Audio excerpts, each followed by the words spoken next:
कृष्ण भगवान की। सर्वप्रथम मैं सम्मानीय मंच को नमन करता हूँ।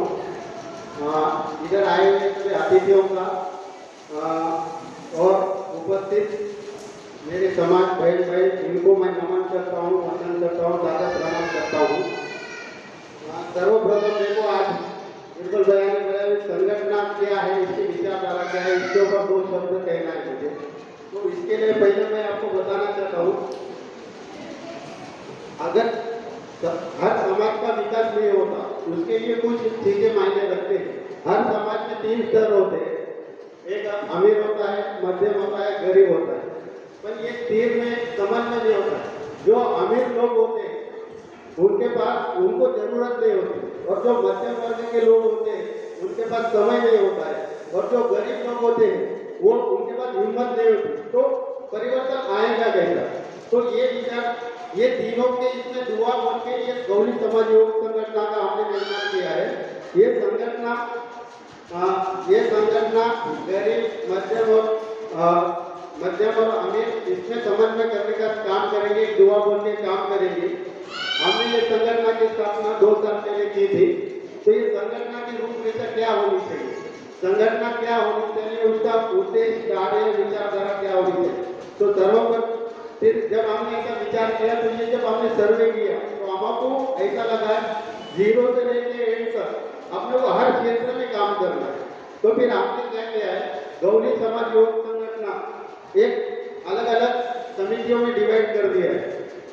सर्वप्रथम हमने किया है ई सेवा समिति। ई सेवा समिति के बाद हमने किया है शिक्षा मित्र। उसके बाद और एक हमने समिति बनाई है आरोग्य मित्र समिति। चौथी समिति बनाई है हमने उद्योग मित्र, और 5वीं समिति हमने बनाई है मार्गदर्शन समिति। तो ये समितियां क्या करती है, पहले तो मैं आपको एक बात बताना चाहता हूँ। ई सेवा समिति के माध्यम से हमारा पहला उपक्रम चालू हुआ था, जिसके अंदर हमने नांदेड़ के 450 घर पे पर्सनल जाके उनका सर्वे करते हुए पहला अभियान शुरू किया था, जिससे हमने ई श्रम कार्ड, पैन कार्ड और आधार दुरुस्ती का काम किया था। तो लगभग 450 समाज बंधुओं ने इसका लाभ लिया था। ई श्रम कार्ड जब बनाते हुए हमको एक बात चीज ध्यान में आई सर, कि जब हम ये कार्य कर रहे थे तो हमको महिलाओं का बहुत ज़्यादा सपोर्ट मिल रहा था, क्योंकि उनको बहुत उम्मीदें हमारे दिख रही थी, पर युवा बच्चे हमसे जुड़ नहीं पा रहे थे। तो फिर बच्चों को इंटरेस्ट किस चीज़ में, तो हमने देखा है बच्चे क्रिकेट में बहुत इंटरेस्टेड।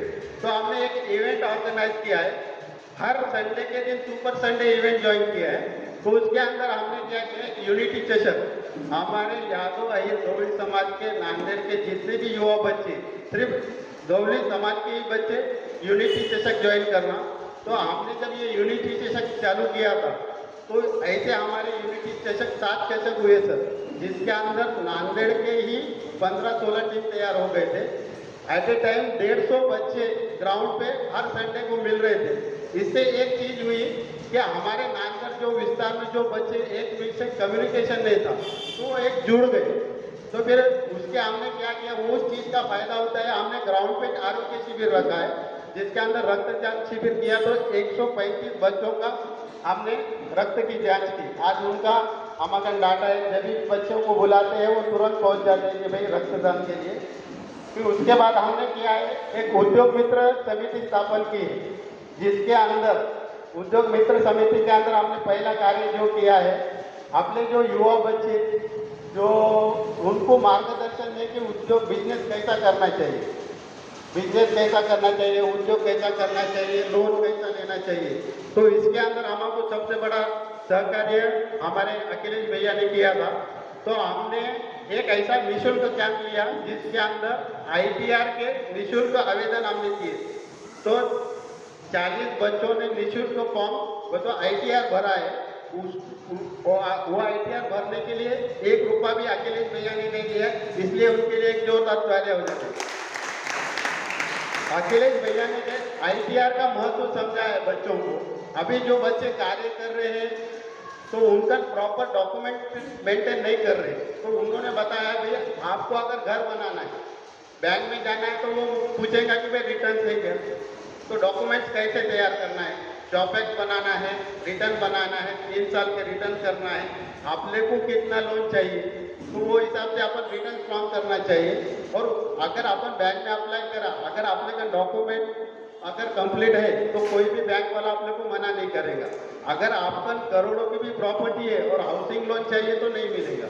तो उसके लिए प्रॉपर जो चीज़ें होते वो डॉक्यूमेंटेशन का काम हमको अखिलेश भैया ने इसमें बहुत अच्छा गाइडेंस किया है। और जो जिस किसी युवा बांधव को बिजनेस करना है, शासकीय योजनाओं का फायदा लेना है, तो उसके लिए वो हमारे से संपर्क कर सकते हैं। पीएमजीपी और सीएमजीपी में कई प्रकार के लोन मिलते हैं और उसके लिए क्या कंडीशन होती है उसका प्रॉपर गाइडेंस गौली समाज युवक संगठन के माध्यम से सभी युवाओं को किया जा रहा है। उसके बाद हमने एक समिति बनाई,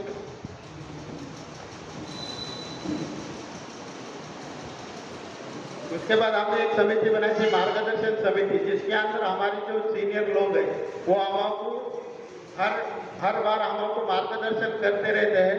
नांदेड़ में पिछले 23 साल से सामूहिक विवाह सम्मेलन हो रहा है, तो उसके अंदर गौली समाज संगठन को एक बार उन्होंने संधि दिया था कि भाई तुम कन्यादान योजना का बेनिफिट ले, तो वो हमने पूरे ताकत से और अच्छे तरीके से हमने 2 महीने में कंप्लीट करके समाज कल्याण विभाग में कन्यादान योजना का काम कंप्लीट किया है। और वो वहाँ जो 20 विवाह जोड़ पे थे उनके विवाह पत्र बनाने का भी काम हमने किया है। और हमारी जो मार्गदर्शन समिति है, नांदेड़ और जालना में जो विवाह सम्मेलन होते हैं, तो हम हर विवाह जोड़ पे को भगवत गीता का वाटप करते हैं ताकि उनका जीवन सुखमय हो और वो श्री हरि के पद पे चलते रहे। उसके बाद हमने मार्गदर्शन समिति के गाइडेंस में ही 2024 का पंचांग बनाया था, जिसके 5000 कॉपी बनाई थी हमने। तो वो पंचांग कॉपी बनाते हुए हमने पूरा अहिरात का दौरा किया था, पूरा अहिरात का दौरा किया था। वहाँ जब हम घूम रहे थे सर, तो हमको कुछ ऐसी चीज़ें ध्यान में आए कि अपने विदर्भा साइड में अपना जो गौली समाज है वो ओबीसी में आता है। वो आज वो लोग बहुत परेशान है कि भाई हम ओबीसी में और अपन जो मराठवाड़े के लोग एनटीबी में है।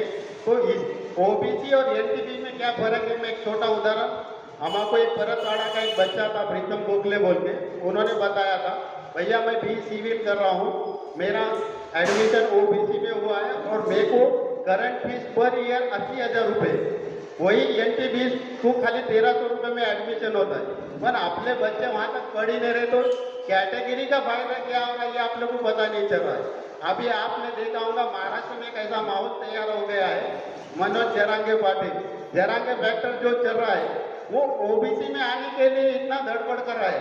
ऑलरेडी अपन तो एनटीबी में है, तो उसका फायदा लेना जरूरी है। और आज वो पूरा समाज एक हो रहा है। वैसे विदर्भ में हम एक दौरा करते हुए जब मध्य प्रदेश में पहुंचे बरानपुर, तो वहाँ के युवा बच्चों ने हमको बताया भैया हमारे यहाँ आदिवासी समाज की संगठन है पर गौरी समाज की कोई संगठन नहीं।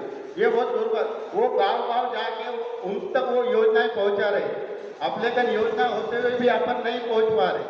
तो हम हर क्षेत्र में काम कर रहे हैं। गौली समाज का कोई भी बहन भाई उसको कोई भी समस्या हो, जो दैनंदिन जीवन में सहज करने के लिए ये संगठन के भाई आपके लिए सदैव तत्पर रहेंगे। और मैं एक बात कहना चाहता हूँ,